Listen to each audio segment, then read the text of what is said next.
So I would like to welcome everyone. Thank you for being here. And I want to introduce our guest today, our speaker. He is Dr. Jan Burgers. So he is going to tell us why Bitcoin matters. I want to thank Jan for being here, for accepting our invitation. And I want to tell some things about him, and then I'll let him start. So Dr. Jan Burgers has been active in the Bitcoin ecosystem for nearly a decade. He has served as the technology lead for, I don't know how to pronounce. Capgemini. Thank you. Distributed ledger practice in Europe. So he is actually someone in Europe that has been working a lot with Bitcoin. He is an investor, a consultant, and an educator. He also serves as a partner in Great Staff Ventures, and he holds a PhD from the Australian National University. So thank you, Jan, for being here. Before you start, I would like to let everyone know that Jan has also accepted to be a professor during our summer school. So in June, July, he is going to teach a course as part of our MESI program. So that's security, information security. So hopefully he's going to be with us in June. And everyone is invited to consider taking that course with them. So with that, thank you, Jan, for being here, and I let you start. Okay, perfect. Thank you for that introduction. So let me share my screen here. Oh, and I think everybody can see the presentation now, correct? Okay, perfect. So so in the summer we will be offering a course for that is really about how Bitcoin works a lot technically. And we will really go into a lot of different details about different types of transactions. We will also go into a lot of details about, how it actually sits within the world of finance and how central banking works and all these kinds of very technical details. We definitely will not do that today. So this is not a technical presentation. This is very much a attempt at providing a high-level presentation. So I've split the webinar up into 3 different parts.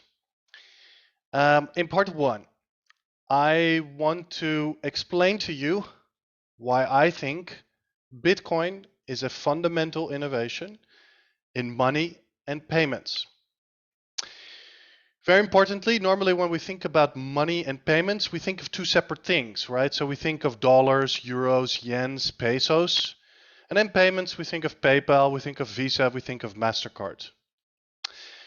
Bitcoin is both those things. It is both money and payments, and you cannot take them apart. So it's a system for both. All right, so in part 1, I want to say why I think Bitcoin is a fundamental innovation in money and payments, something really different than what we already have. In part 2, I also want to explain to you why I think Bitcoin is really unique. There is nothing like it in the world of money and payments. And it's also extremely difficult to copy. So I think it is very unlikely that there will be anything else created like Bitcoin in the future. Finally, in the third part, I want to explain to you why I think Bitcoin will have an important impact on the world. In fact, I think it already is having a substantial impact on the world, but many people are not really paying attention.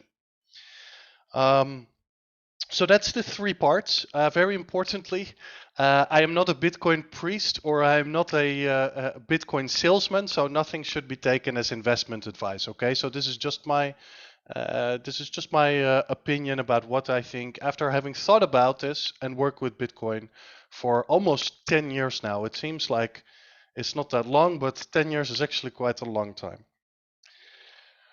Okay, so let's go to part one. Why I think Bitcoin is a fundamental innovation in money and payments. So let me try to explain a little bit what I mean by fundamental innovation. So sometimes we think of new things that are interesting, but they are not really a big change from things that we already have. Think, for instance, about beer that tastes like walnuts. I checked, there is no beer that tastes like walnuts that I can find. So if we were to create it today, it would be something new. But it's not very revolutionary, right? It's not really a very big change from things that already exist. It's not something that is very complicated for us to understand. Fundamental innovations are different. They are really something different from the past. They are really much more than just an incremental, slight evolution from things that already exist. And oftentimes, they have a very big impact on the world. So I'm thinking about, for instance, cars. Right? Cars have had a huge influence on our leisure time, on our freedoms, on the way we design our cities, and of course on our politics. Think about gas and oil politics. Movies. Movies have had a huge influence on our culture, on our elections, on our politics. The internet, the way we conduct commerce, the way we conduct education for our children, the way we communicate with each other. And I want to argue that Bitcoin is something like this. It is not just a small variation on dollars, euros, and PayPal and MasterCard and Visa. No, it's something fundamentally very different. Interestingly, one way that you can recognize fundamental innovations is by the way people talk about them. People oftentimes find it very challenging to describe them. So here are some examples from history. Cars, when they were first becoming popular at the 19th century, people called them horseless wagons, right? Because they were trying to make sense of what they were seeing, and the only thing that they knew were horses and wagons, so they were calling it horseless wagons. Another example, also from the end of the 19th century, talking photos. When people first saw movies, they didn't really know what they were looking at, and the only thing they could think about calling it was a talking photo, because that's things that they know. Another one of my favorites, the information superhighway. That was a term used to describe the internet. This was actually a term from Bill Gates. I read his book at the time when I was a teenager about the information superhighway. And that term certainly did not make it any clearer to me what the internet actually was. And this actually happens in Bitcoin. People describe Bitcoins in ways that make very little sense and don't really explain very well what Bitcoin is. So I actually have quite a few examples. I just want to give one. People often call Bitcoin a digital currency. This is wrong for two reasons. First of all, Bitcoin is not completely digital. Many people find that very surprising when I tell them that, and they oftentimes get very confused. But you can transact Bitcoins on pieces of paper, on pieces of metal. You can transfer Bitcoins via smoke signals, via radio signals, and this actually happens, by the way. It does not have to be digital. Now, it is true that Bitcoin is predominantly a digital system. But I would argue that this is the least interesting thing that you could possibly say about Bitcoin. Euros, for instance, are 98% digital. Dollars, slightly less. The percentage is somewhere like 96, 97%. Many people still think that the money in their bank accounts, those little numbers on the screen, that the bank somewhere has a very big room with a bunch of, cash bills and gold bars even. That's not true. All you have are those numbers on your screen. So really, from that perspective, Bitcoin is not very interesting. Okay, so this is kind of what I mean with a fundamental innovation, and my argument is that Bitcoin is also a fundamental innovation. Well, why do I say this? In what way do I think that it is a fundamental innovation? I think it is a fundamental innovation in money and payment system because it offers users an unprecedented degree of power and freedom. It offers users control. It offers users choices. It enables users in a way that they are just not enabled in the current fiat money and payment system. By fiat, by the way, I mean things like dollars, euros and yen. Okay, I will try to make this more concrete because this sounds very abstract. I will try to make more concrete what I mean by this in a second. But notice very carefully how I said nothing about speed or efficiency. Now, I actually would argue that Bitcoin is also the fastest payment system in the world. Many people would find that very confusing that I would argue such a thing, but I would argue it. But it's not what really makes Bitcoin valuable. What makes it really valuable is the fact that it empowers its users. Okay, so that sounds a bit abstract. So let's think about what that means. Now, there are actually a lot of things I could have said here, but I've tried to kind of narrow it down to about 8 things to kind of explain what I mean here. Number 1, practically anyone who has a mobile phone, a computer, a laptop, a tablet, whatever you will, can join the Bitcoin network. You don't need to fill out an application. You don't need to ask anybody for permission. All you do is download a piece of software. You can be in the middle of the Sahara and use Bitcoin. That's how easy it is. Number 2, Bitcoin can be used peer-to-peer. Now, you can also store your Bitcoin with what I would call a Bitcoin bank, right? And anytime you want to send money, you actually ask the Bitcoin bank, hey, can you send me some money somewhere? That would be very much like the traditional banking system.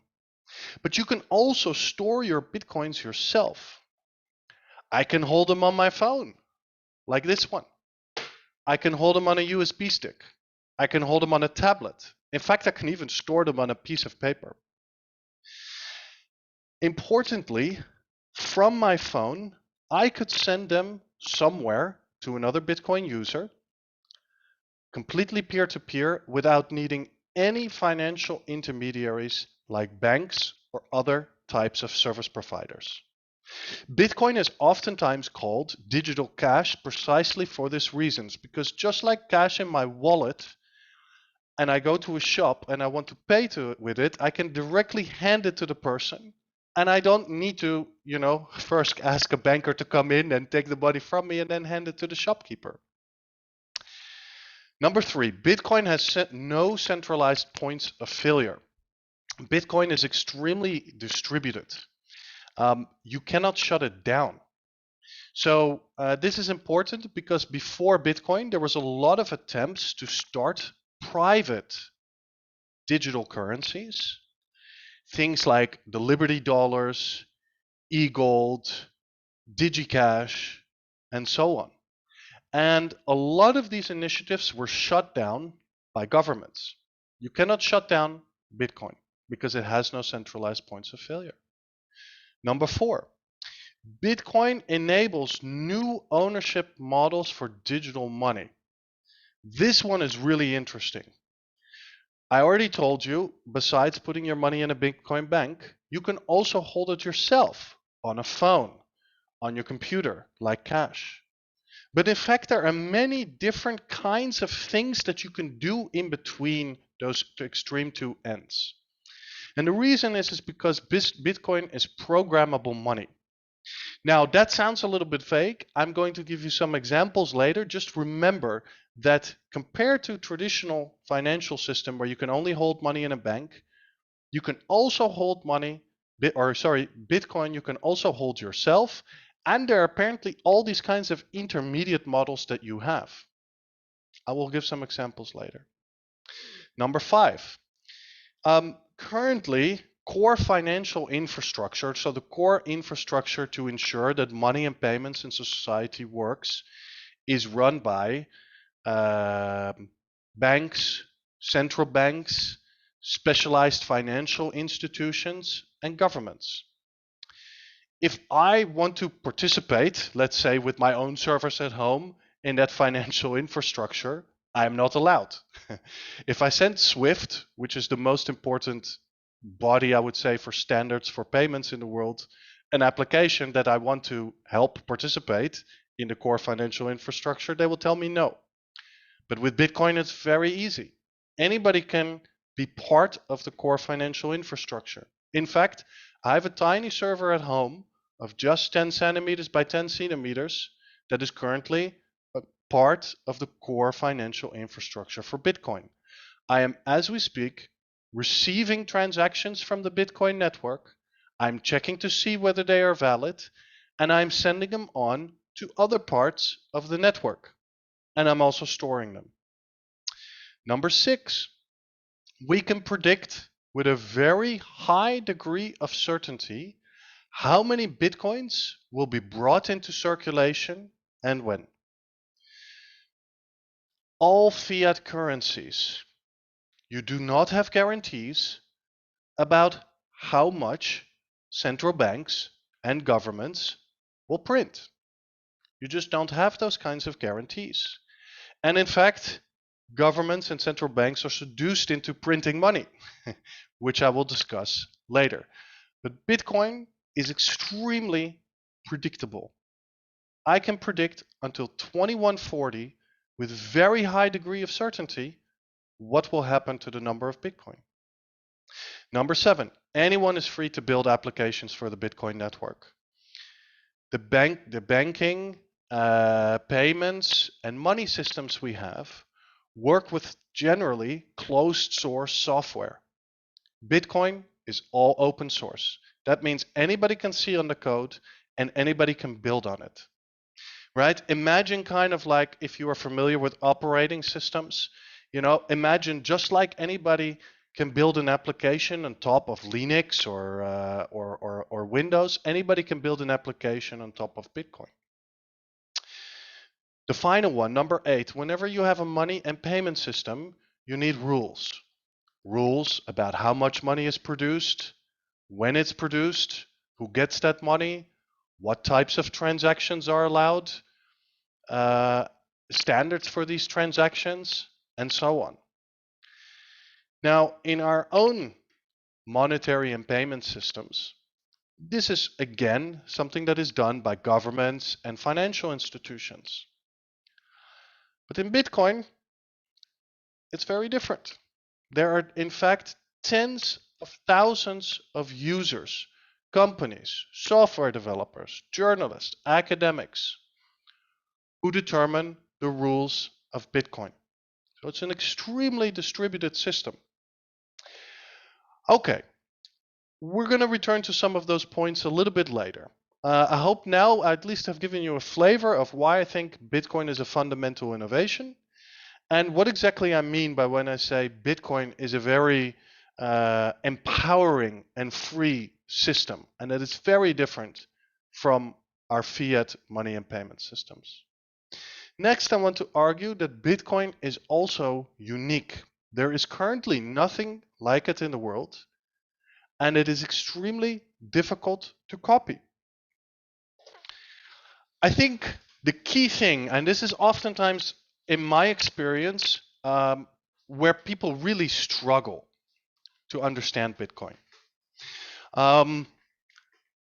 Many people think that really the innovation in Bitcoin is a piece of software, a piece of code.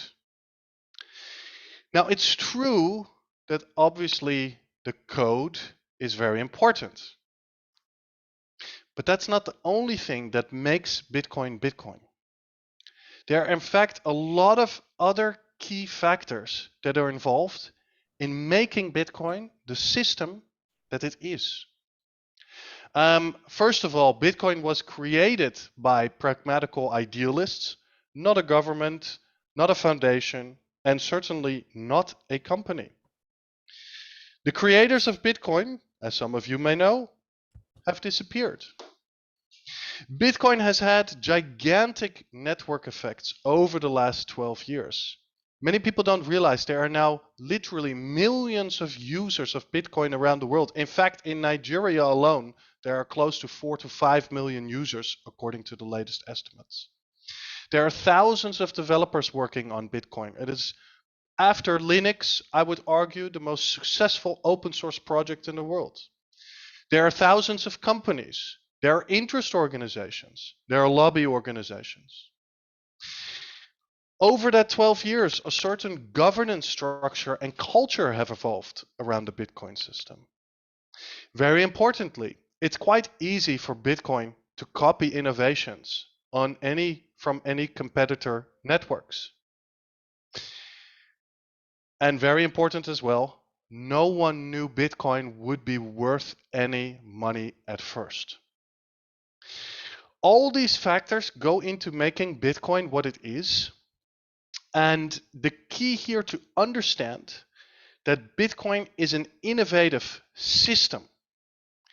It's not just a technology.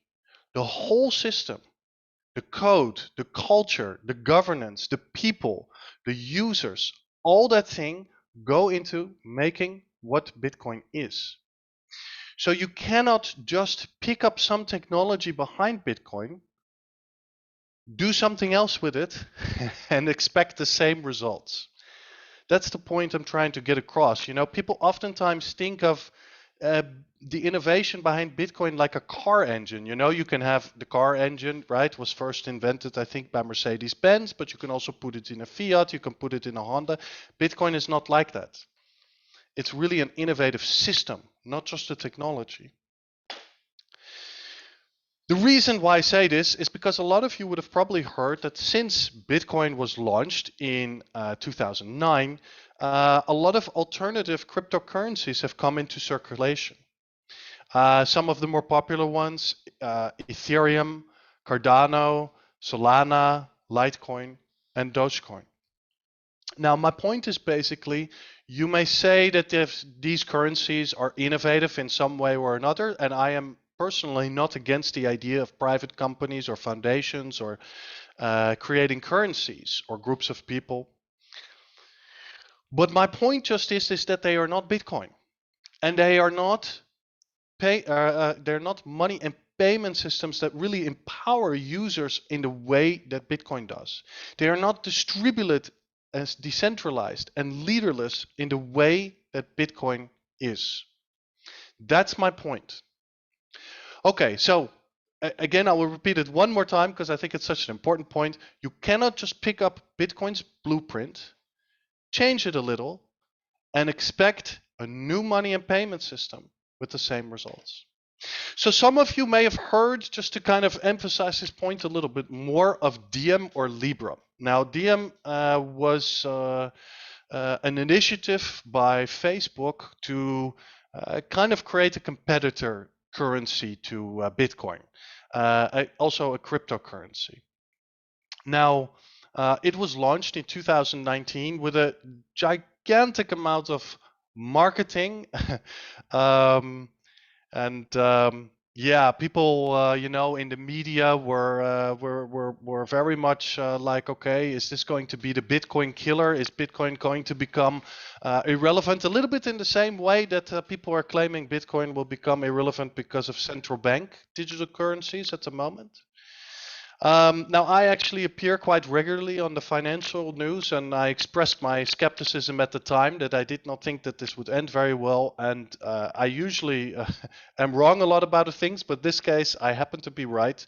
A few weeks ago, Libra shut down. So it's no longer an active project.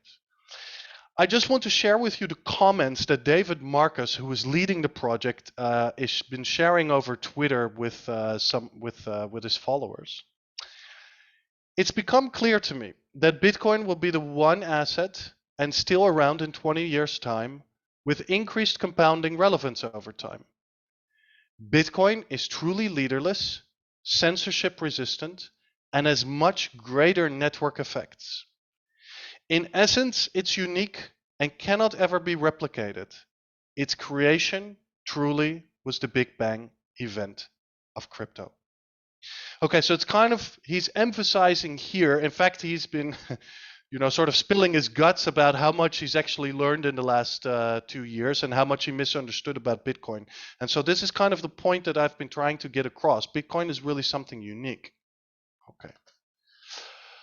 All right, just to the organizers, Sandra, Paula, I don't know if it's possible to turn off these constant, pinging noises from people joining, but it maybe if you can turn them off, it would be would be great because I feel like a lot of people are joining at this point in time. Okay. Checking. Yeah, just if you can check just to see if it's possible to turn them off. Okay. All right, so so far I've argued that I think Bitcoin is a fundamental innovation in money and payments. I've also argued that it is unique and difficult to copy. A good question is this good for the world, right? Just because something is innovative and unique does not make it very good in the world. So as Harold, I think can attest, COVID is something unique and new in the world, but it's definitely not a good thing for the world. The question is, so is Bitcoin bad or good for the world? Well, I have two answers to that. The first answer I have is I really hope so. And the reason I hope so is because I don't think Bitcoin is going away. I think that chance is very, very, very small. I know there's a lot of people who still think that Bitcoin is a fad or that governments can somehow globally, maybe ban Bitcoin or, something like this. There's always some people who still think these things. Honestly, in my opinion, to put it very bluntly, I think you are living in a fantasy world. So this is just not going to happen. Bitcoin is here to stay. It's already very distributed. It's very decentralized. Interestingly enough, governments that try to ban it, so Nigeria is a good example, in fact, just see a massive increase in the users of Bitcoin. The ecosystem is growing rapidly in terms of users, companies, initiatives, developers, and so on. And this is particularly true in Latin America and in Africa. Okay? Countries like Cuba, Argentina, Nigeria, Bitcoin is growing quite rapidly. Institutional adoption of Bitcoin. What do I mean by that? In 2019, there was a pretty momentous moment when the company that owns the New York Stock Exchange launched several exchanges for Bitcoin futures and options. That trend has really continued very strongly. Hedge funds, private wealth funds, family funds, all of this is slowly moving into Bitcoin, and professional infrastructure is slowly being built out over Bitcoin. Very importantly, politicians and regulators have begun accepting and even embracing Bitcoin. So a very good example, only 2 or 3 days ago, Russia has been talking for years about wanting to ban Bitcoin and eliminate it, and that it was a bad thing. 3 days ago, they completely legalized it. Completely legalized. It's treated now just like as any other foreign currency will be treated.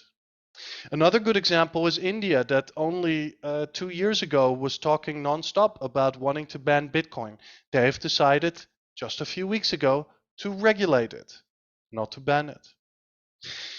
Now there are a few countries that indeed have banned Bitcoin. The biggest example is probably China. But yeah, to be quite honest, I don't think China should serve as an example for good policy making. And that's really only the exception. Pretty much all countries, the trend is regulated, and that's it. And many politicians have even embraced Bitcoin, right? So one famous example is, of course, Bukele in El Salvador and the El Salvadorian government. But there are a lot of other places where this is happening, right? So in Texas, in Wyoming, in Florida, in other places in the world, politicians and regulators are standing up and they are starting to embrace Bitcoin and see it as something positive. Okay, so one answer to the question, is Bitcoin good for the world, is I hope so, because it's really not going away. But that's probably not a very satisfying answer, so I want to try to give a little bit more positive spin on this. On the whole, no innovation is ever fully good, always at each point in time, or fully bad, always at each point in time. Think about cars. Cars have meant a lot for us, our mobility, our productivity, and so on. But they also lead to accidents that kill people, and they also pollute things, right? And Bitcoin is just the same. It's not always good in every single situation that it's used. Criminals can also use Bitcoin. I cannot stop them from using Bitcoin. Nobody can stop them from using Bitcoin. However, on the balance, I think Bitcoin also has a lot to offer in the world. So now we really get to the very most important part. Okay, what is it then that Bitcoin really has to offer to the world? One, currently about half the adult population in the world does not have access to a bank account and to digital financial services. In fact, if you look at the adult population that does not have access to good quality digital financial services, the percentage is much higher. It's between 80 and 90%. In fact, most of the people that have access to good financial services, modern financial services, are largely in Europe and North America. Now, there might be multiple ways in which you can tackle the problem of financial exclusion. I'm not saying Bitcoin is the only solution to that problem, but I think Bitcoin will be an important part of solving that problem. Just to give an example, this is a vendor in El Salvador. Until very recently, this vendor accepted nothing but cash. Why? Well, they cannot get a bank account or a electronic payment system or anything like that. But since recently, the vendor also accepts Bitcoin. Why? Remember what I said. Bitcoin is open to anyone. It's very easy. You just need a mobile phone or a tablet or something like that, and you can accept Bitcoin. Okay. Argument number two. With the increasing digitalization of our financial system also comes increasing centralization and, unfortunately, mass surveillance due to the collection of data. I don't know exactly at what point you are in Colombia, but in the Netherlands, it is already the case that certain toilets at central stations only accept electronic payments. So basically, every time I go to the toilet, my bank will know about it. Now, this is dangerous for a whole lot of reasons, right? You can look to certain countries already in the world that are really abusing this power. But I think it's not too difficult to imagine that why this is not very good for the world.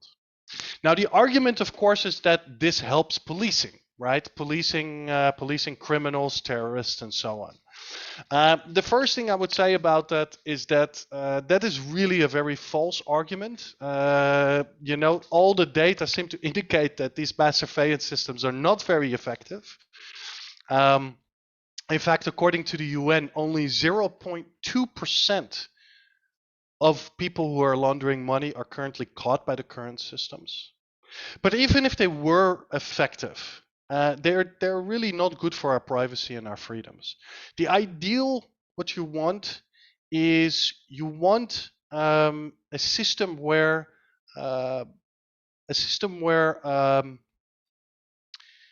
people are where the police can still do their job, they can still investigate people, but yeah, they can't do mass surveillance. The point about financial censorship that I'm trying to make this with this centralization, it comes also the fact that it's very easy to stop people from using digital financial systems. So an example here from Lagos, Nigeria. In 2020, there was massive protests that started against police brutality. And there was a lot of civil society and human rights organizations that were collecting money for the protesters to bring them food and supplies and so on. Now, what happened? The Nigerian government shut down those bank accounts. They froze all their bank accounts, so they could not give that money to the protesters. So what did the civil society and human rights organizations do? They started taking donations in Bitcoin. Why? Because you cannot censor Bitcoin. Another example is going on currently in Ottawa, where the Canadian truckers had a GoFundMe campaign. They raised about $10 million, and then GoFundMe blocked those funds. They froze them.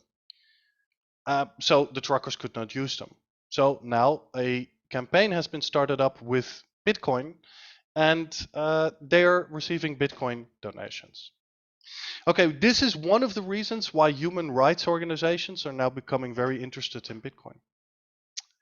Okay, argument 3, protection from monetary inflation. So, like I said, Bitcoin is extremely predictable with regards to how much money there is and when that will come into circulation. You have a very high degree of certainty that it's going to stay that way. You certainly have no such guarantees when it comes to standard fiat currencies. This is very obvious in places like Turkey, Lebanon, and Venezuela. But it's even an issue in Western, I would say, advanced countries. I don't know if I would say advanced at this point in time. Over the last 10 years, we've had very irresponsible monetary regimes, I would say, with very low interest rates, with a lot of quantitative easing, which has really printed a lot of money into the ecosystem. And we are starting to now see the effects. The Netherlands currently, the US currently has an inflation of 7.5%, which is extremely high. Now, there's a lot of argument that this is due to supply chain shocks from COVID and so on, but I don't believe that very much, to be quite honest. Okay. Point number 4. Like I said, you can hold your own digital wealth, and this can be very advantageous in many cases. So I'll give you an extreme example. Imagine you are a refugee, right? You have to flee your country. Well, you cannot take your house with you. You probably don't have a bank account. Carrying gold bars and cash is quite dangerous. Bitcoin, I would not say it's without risks, but it's certainly a lot easier than all those other options. Why? Because you can carry it on a USB stick. You can email it to yourself. You can write it down on a piece of paper. You can even memorize it in your head. Now, I understand that that is not completely riskless, but it's certainly a lot better than carrying gold bars across a border. Argument number 5. Now, I already mentioned that the one extreme of holding your Bitcoins in a Bitcoin bank and the other extreme of holding them yourself, there's also a lot of intermediary models. And this is where things become very vague, but very interesting for maybe computer programmers and engineers and so on. But you can have all these things in between. So I will just give you one example of what I mean, what is possible to build with Bitcoin. Suppose that you decide you want to hold your Bitcoin yourself on your mobile phone. But one day you lose your mobile phone. It is possible to program into the Bitcoins that you are holding on your mobile phone that if you ever lose those Bitcoins, that at some point in time, they will automatically be transferred to a Bitcoin account with your insurance company. That sounds futuristic, That sounds very weird, right? Imagine having, me telling you you can have a wallet with 500 euros in it, and if you lose your wallet, automatically somehow it will appear. It will appear with your insurance company. But that's the physical equivalent of what's happening. Okay. And there's many other examples here, but this is just one to illustrate. Argument number 6. I already kind of alluded to this. I kind of jumped ahead a little bit earlier. Like I said, with these, we are creating these very centralized digital financial systems. Now, I, like everybody else, want the police to be able to investigate, drug cartels and terrorists and so on. But a mass surveillance system is not very good for our society.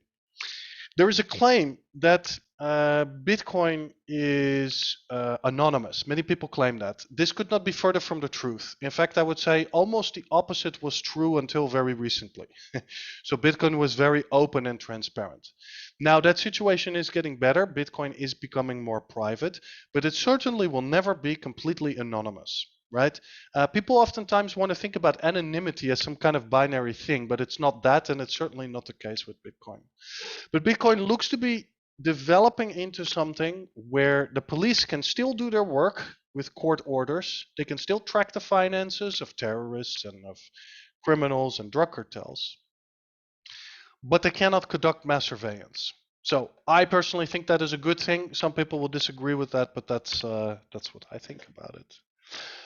Okay, the last point I want to make, which maybe is a little bit less, seems maybe a little bit less important than all the other things I said, but I still think it's important nonetheless. I've already alluded to this. Users in Bitcoin can develop on it whatever they want. So let me just give you an example of, one thing that Bitcoin users have done is they've created this canvas that you can draw in called Satoshi's Place.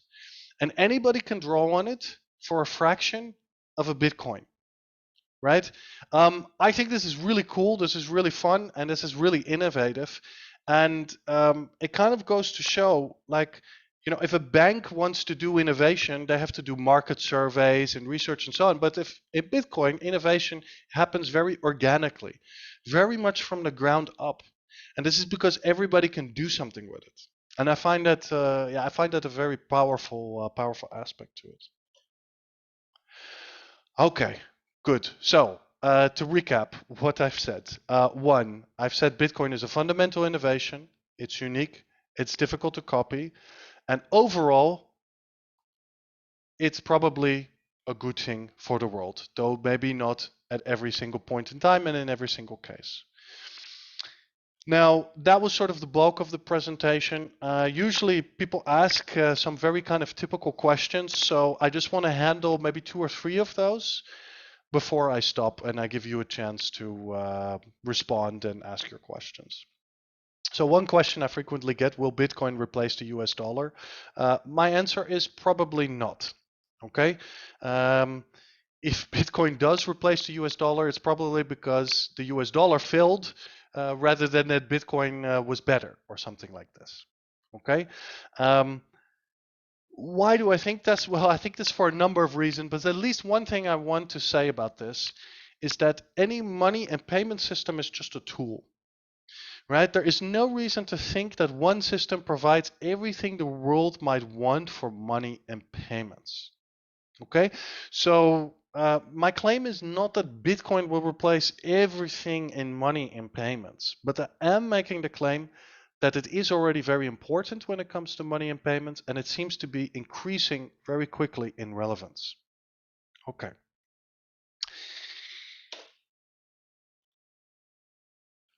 I am fairly optimistic about Bitcoin's future, but I also get asked the question a lot, what then are the real big concerns? How could it still fail? What things could go wrong with it? I would say there are probably 3 very big challenges for Bitcoin.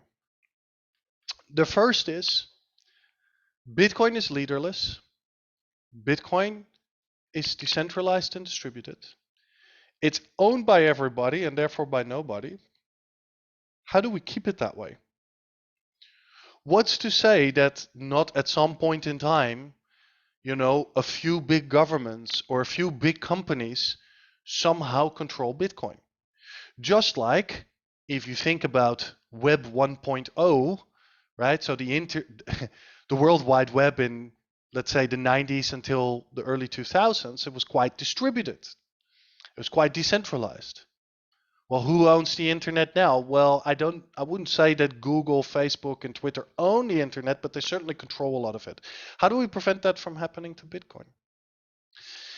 Number two, public discussion about Bitcoin is really pervaded by false narratives, misinformation, hysteria, and extremism.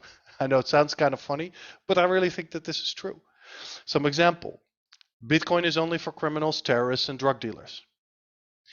Another one, Bitcoin is destroying the planet. Bitcoin uses more energy than Australia, right? You oftentimes see these kinds of things in the newspapers. It's kind of ridiculous.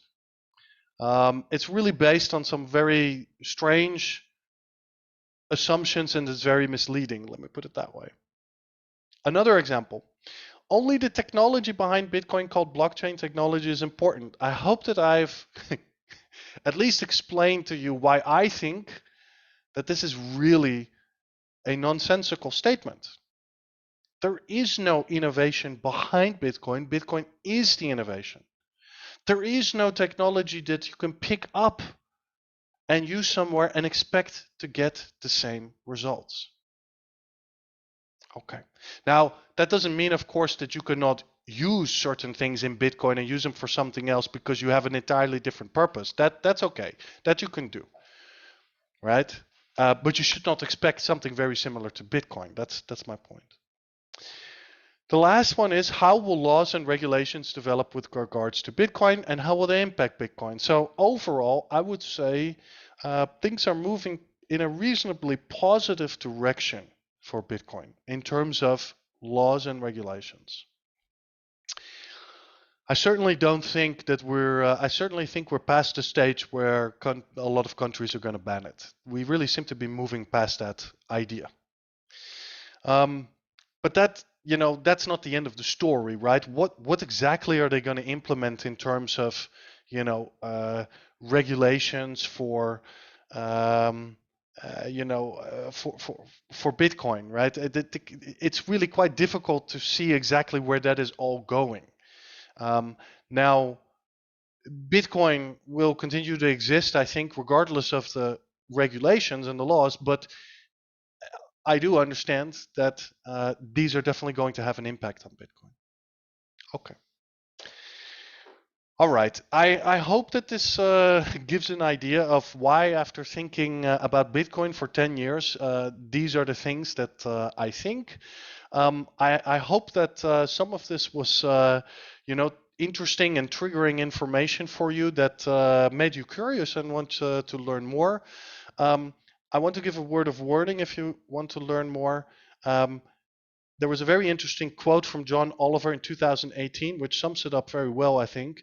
Bitcoin is everything you don't understand about money combined with everything you don't understand about computers. It's quite a complicated topic. If you just type in Bitcoin into Google, you are going to get a lot of stuff. It's going to be very difficult to navigate through. So if you are just kind of starting with this, my advice is don't make it too difficult. Two recommendations I would give: listen to presentations from Andres Antonopoulos on YouTube. I don't agree with everything he says, but I agree probably with a good amount of what he says, and he explains it better than anyone I've ever heard explain Bitcoin. Another good one is Bitcoin Magazine, the American Bitcoin Magazine. Again, I don't agree with everything that's written there, but overall, I think the quality of the articles produced are quite good. And I don't just say that because I also write for Bitcoin Magazine sometimes. Some examples that might be interesting to read are Inside Cuba's Bitcoin Revolution, The Unlikely Story of Bitcoin in El Salvador, and this last article, which was just published a few weeks ago, As It Embraces Bitcoin, Nigeria Offers Lessons to the Developing World. Okay.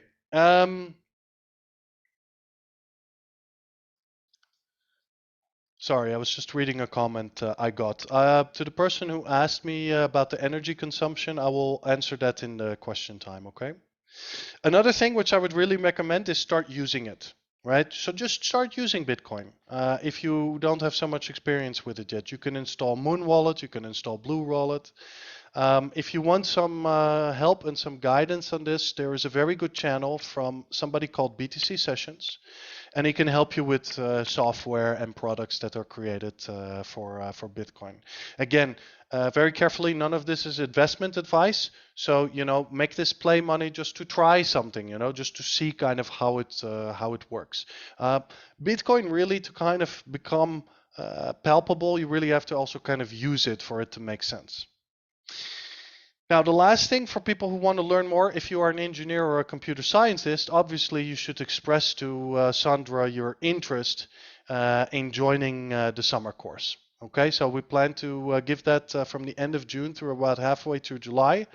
Yeah, we really hope that many people will join it. So this is really about we're not going to do programming, but it is quite technical about how Bitcoin transactions actually work, how the system achieves consensus, what kinds of problems people were facing with creating decentralized digital money systems and so on. Okay, so if you are interested in systems design, you're interested in security, you're interested in engineering, that's definitely a kind of course that might be interesting for you. Okay, I think I've talked quite a lot. I forgot to put on my timer, so I don't know how much I've actually talked. Thank you very much for listening. If you want to get in touch with me, good ways to do that are via Twitter or via LinkedIn. Thank you. Okay, thank you, Jan. So now I think we have time for some questions. Is it possible, Jan? Absolutely. I can stay as long as is needed to answer questions. Okay, so I guess we can do it two ways. So if anyone wants to ask a question, I ask you to raise your hand and then we will know. And the other option is to write the question on the chat and then Jan will answer some of them. So maybe I can answer the question from Jorge first. Yes, I guess. Because he's asking about energy consumption. So very good question. I'm going to give you a shorter answer and a long answer. So the short answer is read Nick Carter. Because he can explain it much better than I can. And it's quite a complicated answer to say something about energy. But I will try. The key thing, and this is quite complicated to answer if you don't know how payment systems work and how central banking works. But the first key point to understand is that Bitcoin is a settlement system, right? So if you imagine our current financial system, there are transactions between central banks and there are transactions between banks and users. Bitcoin, the core of Bitcoin, is those transactions taking place between central banks. But just like in the current financial system, you can build stuff on top of it, which allows users and banks to also interact with each other. You can do the same thing with Bitcoin. So a very misleading idea, so a lot of people say this, that Bitcoin only has 5 or 6 transactions per second, is extremely misleading. Because that is just talking about the core of Bitcoin, the settlement layer, the central banking layer of Bitcoin, if you want to call it that. But you can build payment systems on top of that. Okay, just like you can build Visa on top of the central banking system, you can build things like the Lightning Network on top of the central banking system. And in fact, sorry, on top of the Bitcoin system. In fact, that can do millions of transactions probably per second at some point. At this point in time, not quite that many, but very, very many, certainly more than Visa. Okay. The reason I say that is because a lot of time when people talk about Bitcoin and energy, they say that you can only have very few transactions against Bitcoin energy consumption, and that's simply not true. You can have very many transactions. That's point one. Point two, yes, Bitcoin uses a lot of energy, but so do a lot of other things. Christmas lights, cars, hospitals, all these things use energy. The traditional financial system, which uses way more energy than Bitcoin. Facebook, right? That something uses a lot of energy is not necessarily an argument against it. The problem is many people don't really understand why Bitcoin is valuable, and then they look at Bitcoin and they're like, why does it use so much energy? Third point, something that people don't know. Bitcoin is a very green industry. A lot of the energy that is produced is oftentimes surplus electricity from hydroelectric installations, from wind power, from solar power. So Bitcoin already is very green. In fact, it is greener on average than industry in the Netherlands. So something like 20 to 30% in the Netherlands comes from renewables, and the best estimates for Bitcoin are between 40 and 70%. So yes, it's true, Bitcoin uses quite a substantial amount of energy, but much of it already is coming from renewables. Bitcoin also has other kinds of certain environmental advantages that people don't think of. So gas flaring, for instance. When you have these gas drilling installations in the United States, now I'm not so technical to explain this, but I'll try. Lots of times methane is released into the air. But in fact, what you can do is you can burn it, you can use it to power Bitcoin miners. And in fact, you turn that methane into CO2 emissions, which are much better for the environment. Another thing that people don't think of is that Bitcoin could actually make certain alternative energy projects more interesting. So think about wind power, think about solar power, right? You cannot, people need a lot of, you cannot determine when the sun is shining and when the wind is blowing, right? And oftentimes the wind is blowing and the sun is shining when people don't need energy, right? Before, that made it very difficult to make investments in this kind of energy generation because, you have a lot of surplus. But with Bitcoin, it's very actually easy to capture that surplus and make these initiatives more interesting. Okay, so that is a couple of different things that I mentioned. Again, I would recommend to read Nick Carter. The truth with Bitcoin and energy, I think, is somewhere in the middle. Yes, it's true that Bitcoin uses a lot of energy, but there's also oftentimes a very big misrepresentation of that whole discussion. So I hope that I've given you some ideas about why a lot of the media discussion at least seems to be very misleading. Okay, so I hope I kind of answered that. One question, Bitcoin could dominate transactions in a short period of time. So I definitely think that the number of transactions that will be conducted in Bitcoin will certainly they are increasing and they will continue to increase. That is very much true.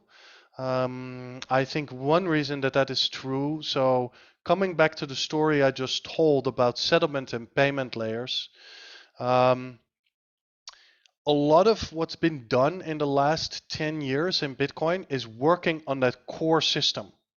Working on that very core system to make sure that it works. And not so much actually on solutions that allow for very easy and quick payments. Yeah.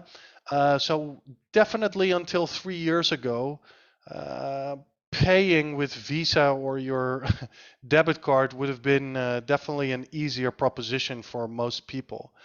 That's been rapidly changing because all these payment solutions are really now very quickly being built on Bitcoin and they're starting to work better and better. So that I think is definitely having an accelerating effect on Bitcoin payments. Very importantly with this, a lot of people say that Bitcoin payments are very expensive, but that's because they're talking about conducting payments on that core layer of Bitcoin, not on these payment solutions that are currently being developed. I can transfer money to people in Colombia, to people in Africa, to people in Australia within, in fractions of a second for oftentimes zero costs. It's that easy. I can do it with the Lightning Network, which is a payment solution on top of Bitcoin. It's that easy. I don't think they will replace, like I said in the presentation, I don't think they will replace everything, but they will become more prominent.